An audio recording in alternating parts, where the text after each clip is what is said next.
Era umas 7 e pouco. Tinha acabado de escurecer quando a campainha da porta me tirou de um cochilo preguiçoso no sofá. Eu estava sozinho em casa e horas antes tinha pedido uma pizza maravilhosa por aplicativo. Meu plano era comer e dormir. Eu estava exatamente nessa segunda parte, dormindo. A pizza tinha chegado e eu já tinha comido metade, deixando a outra parte aberta em cima do papelão na mesa. Quando ouvi a campainha, acordei meio zonzo do cochilo e por um minuto pensei que tinha ficado doido. Mas era fato que eu não estava esperando mais ninguém depois da entrega da pizza. No entanto, fui até o interfone mesmo assim. Chegando lá, perguntei: "Quem é?" Um pouco irritado, mas tentando não soar rude. Houve uma resposta baixa e abafada. Parecia que alguém estava falando por meio de uma mordaça ou com a boca excessivamente cheia. Expliquei que não estava entendendo e novamente perguntei quem era. A mesma voz profunda e abafada, murmurando nenhuma palavra identificável, irrompeu pelo interfone, me deixando inquieto e me acordando com um calafrio estranho.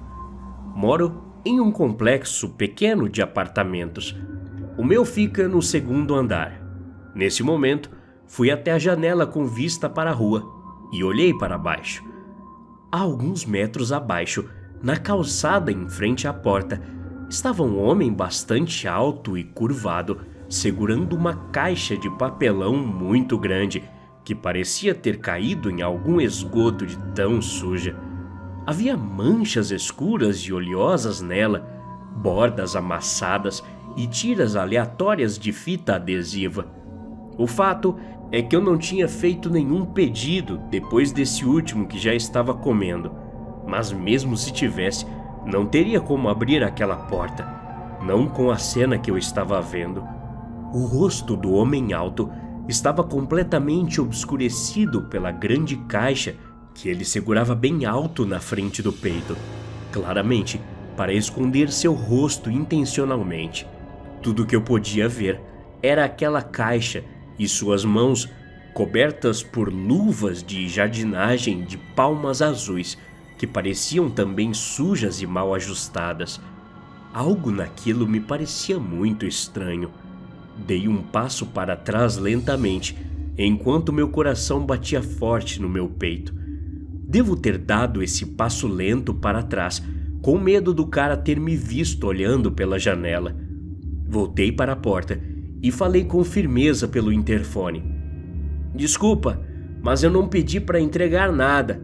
Tente ver com alguns dos vizinhos. Tchau." Depois de falar isso, chequei 2 vezes a trava da porta para garantir que estava trancada. Depois disso, fui até meu quarto, que parecia desconfortavelmente exposto, e fechei a janela que não lembro de ter deixado aberta. Liguei minha TV e continuei assistindo ao filme que estava vendo na Netflix da sala. No entanto, não demorou muito para que a campainha tocasse novamente, dessa vez em 3 toques longos e assustadores. Meu coração disparou de novo e eu cerrei os dedos, caminhando novamente para a janela que dava para a rua. O homem alto ainda estava lá, mexendo inquieto o boné azul que cobria o topo de sua cabeça quase escondida. Algo em sua cabeça, quando ele fez o movimento, parecia deformado, mas eu não sabia exatamente o que, devido à maneira como ele a escondia com aquele grande pacote de papelão coberto de manchas. Recuei mais uma vez e caminhei até o interfone, pressionando o botão de conversa. Eu disse ao homem que não aceitaria o pacote nem abriria a porta e que se ele não saísse imediatamente, eu chamaria a polícia. Minha voz estava trêmula, embora eu estivesse tentando soar o mais intimidante possível. Caminhei até a janela novamente e o vi parado ali, imóvel, exceto por um tique ou tremor ocasional. Eu tremi como se em resposta, e então percebi o quão frio eu estava, mesmo que suando. Ajustei o ar-condicionado que estava em 25 quando ouvi uma campainha novamente. Digo uma campainha porque não parecia a minha.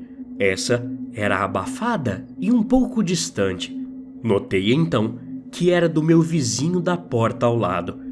Eu estava me preparando para enviar uma mensagem para ele quando ouvi um som que não esperava ouvir. O som de quando o portão abre, liberado pelo interfone. Aquele zumbido, como se estivesse zombando de mim. Eu deslizei meu olho para o olho mágico da minha porta, e logo o homem alto e seu pacote surrado apareceram na minha frente.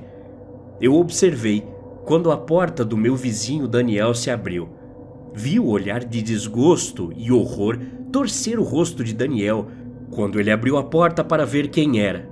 Com medo do homem, ele rapidamente fechou, seguido dos sons das fechaduras trancando rapidamente atrás dele.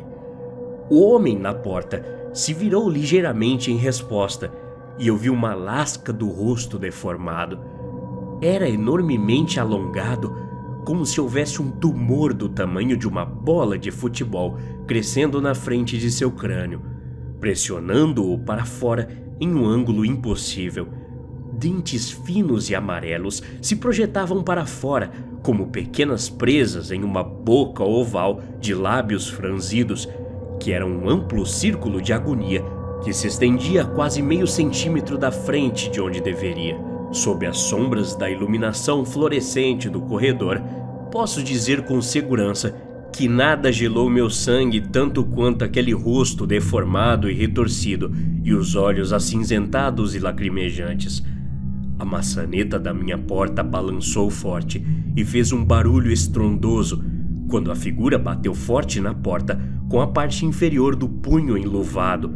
Com os olhos arregalados de medo, cobri minha boca com minhas duas mãos trêmulas e dei um passo para trás, quase caindo no chão, enquanto o terror forjava meu corpo.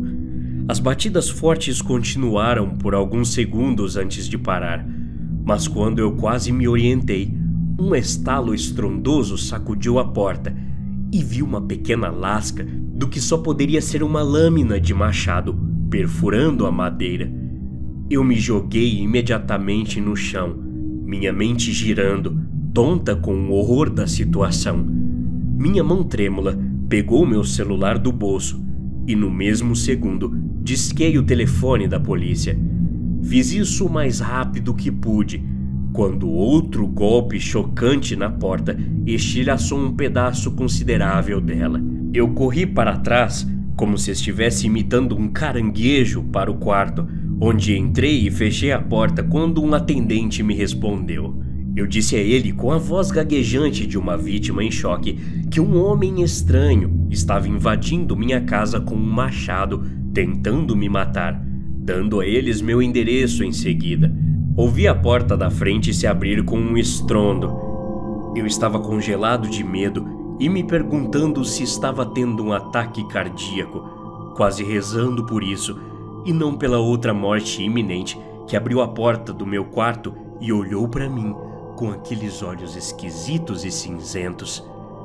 Seu rosto estava além de qualquer coisa que eu tinha visto em documentários sobre tumores faciais, e pior do que qualquer tipo que antes poderia ter visto nos piores filmes de terror do mundo. Era uma chocante deformação de qualquer coisa que não poderia ser descrita como humana.